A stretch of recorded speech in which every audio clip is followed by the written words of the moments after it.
come my way. Started to gyrate. I'm feeling good today. Yes, I'm feeling myself.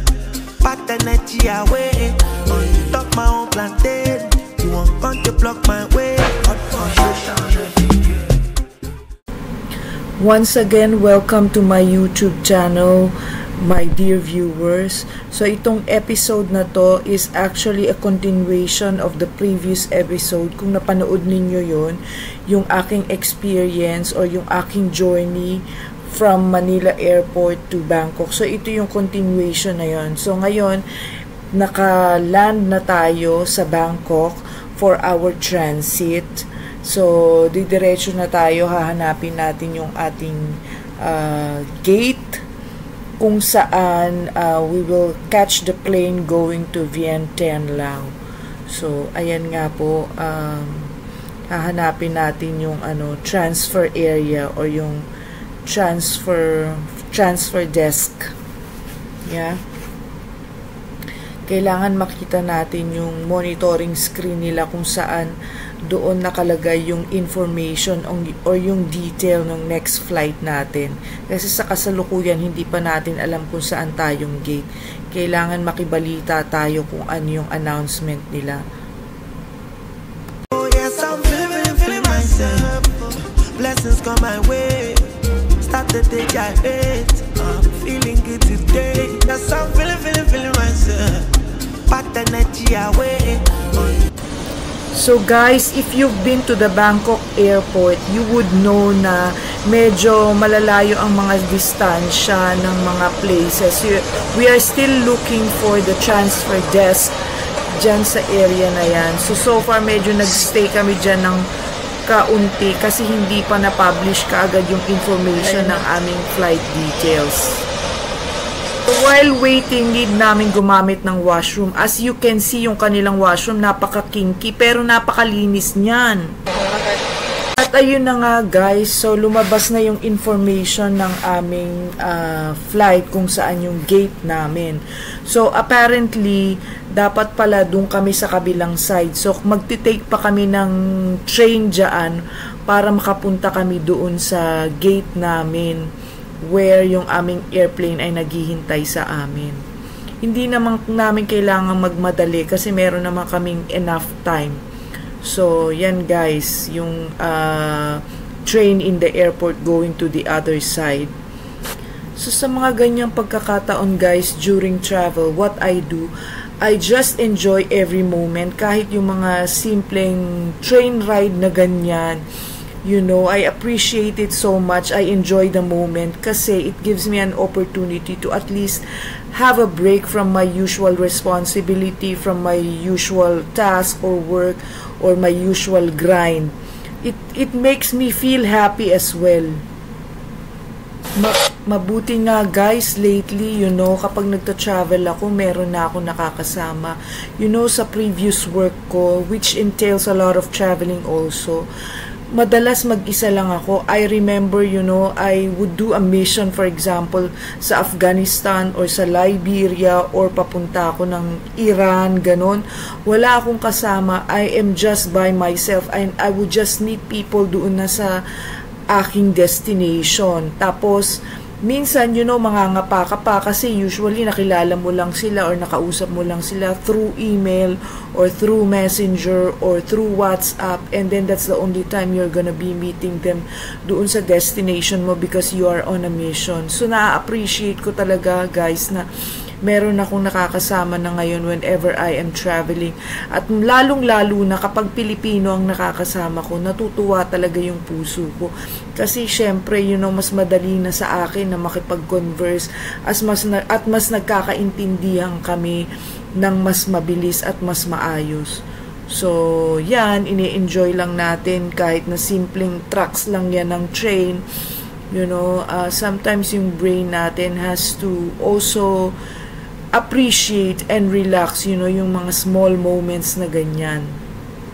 Malapit na tayo guys na mag-onboard dun sa plane natin going to Vientiane Lao, and I am excited already.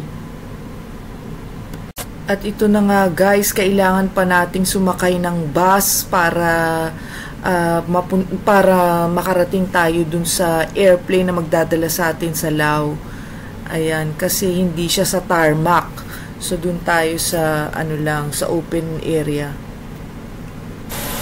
And finally guys, eto nagland na tayo. Hindi ko na nakuha na ng video yung sa loob ng plane while traveling to Vientiane kasi 1 hour lang naman. So ayan, makikita ninyo nasa arrival area na tayo ng Vientiane, Lao. Okay, so excited na ako. I've been here before in 2018, kaya lang hindi ko masyadong na-appreciate kasi sobrang dami kong trabaho at that time. I think hindi nga ako nakalabas ng hotel nung panahon na yun eh. So yan guys, palabas na tayo ng airport. Merong naghihintay na driver ng hotel doon sa atin sa labas. Yan, welcome to Lao.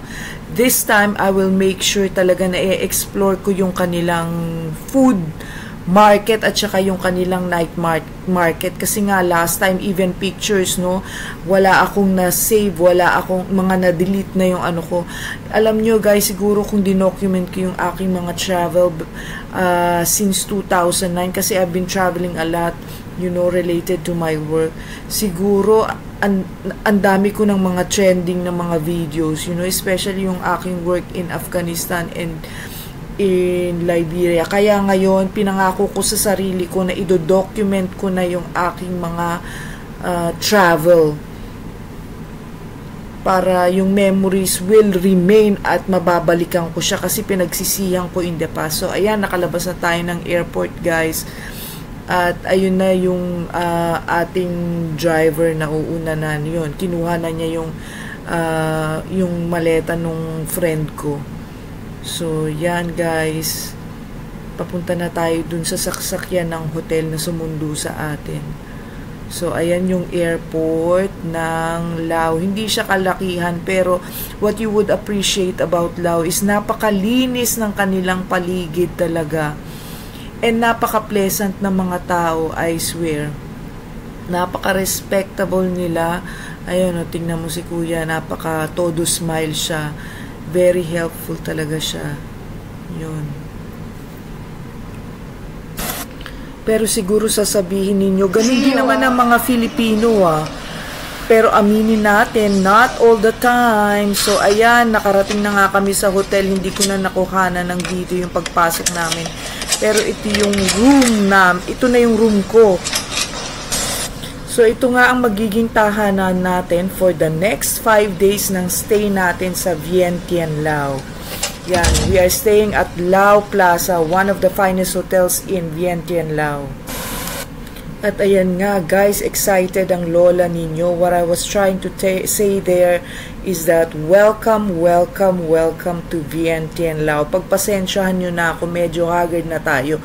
Kasi from the Philippines to Bangkok, di ba, medyo kahit 3 oras lang yun. Siyempre, may transit period pa. Medyo matagal-tagal tayo dun sa airport na naghintay and then yung travel natin from Bangkok to Vientiane, Lao. So, medyo pagoda na ang lola ninyo. Kaya pagpasensyahan nyo na. So, yan, pinapakita ko sa inyo yung washroom. Merong bathtub at kumpleto naman sa mga toiletries and sa mga essentials. Yan, so ang bed natin is also a queen size bed. Ngayon ay pinapakita ko sa inyo kung ano yung view natin sa window. Wala namang something special. Merong building na ginagawa sa harap, parang nire-renovate. Hindi siya malaking building. I think ano lang siya, isang apartment. So yun lang yung nakikita natin. Kaya palagi lang natin nakasara yung bintana na yan. Ayun guys. So I will try to enjoy my night. First night natin sa Vientiane, Lao. And then, I am looking forward to our activity in the next morning. Ayan, at meron ngang paprutas ang hotel para sa atin to make us feel welcome. Yan, may orange and then may apple. So, yon again, I'm showing the bed, excited, paikot-ikot and all that. Yan, merong TV dyan, smart. At ayan guys, the next day, eto pinapakita ko sa inyo yung lobby ng hotel. So makikita nyo yung vibe, yung feel, talagang very, kumbaga very loud yan, talaga, vibe. So yung kanilang masterpiece, yung kanilang art pieces sa hotel is talagang a reflection of their culture, a reflection ng kanilang artistic expression. So yan, on the way na tayo doon sa lunch area. Actually lunch time na yan nang kumuha ako ng video, kasi in the morning we started our training. It was our first day of training, so hindi tayo makapag-video, busy tayo in the morning. So ngayon I tried to take a video. Yan, Doc Champa yung pangalan nung kanilang restaurant. So ipapakita ko sa inyo guys kung ano yung mga spread nila dyan. Pero dito ko na rin tatapusin ang video na ito. Pero don't you worry guys, kasi marami tayong mga videos na i-release related to this trip para makita ninyo in the coming days dyan. I-explore natin yung kanilang mga street food para hindi lamang yung mga hotel food yung makita ninyo. In fact, ako pag bumibisita ako sa Bangkok or in Asian countries, mas excited pa ako na itry yung mga street food kaysa yung mga food sa hotel, kasi alam mo yun, parang very common na yung mga food nila. But of course, meron pa rin yung touch ng kanilang mga local taste, local dishes, pero yung authentic is yung nasa street food. And normally in Laos, in Cambodia, in Thailand, malinis naman ang kanilang mga street food, and even in Indonesia. So malakas naman ang loob ko. So yan, medyo malawak yung kanilang spread guys. So yun, enjoy muna namin yung lunch. See you in the next episode. Thank you guys. Oh yes, I'm feeling myself. Blessings come my way. Start the day I hate. I'm feeling good today. Yes, I'm feeling myself. Pat energy away. On top my own plantain.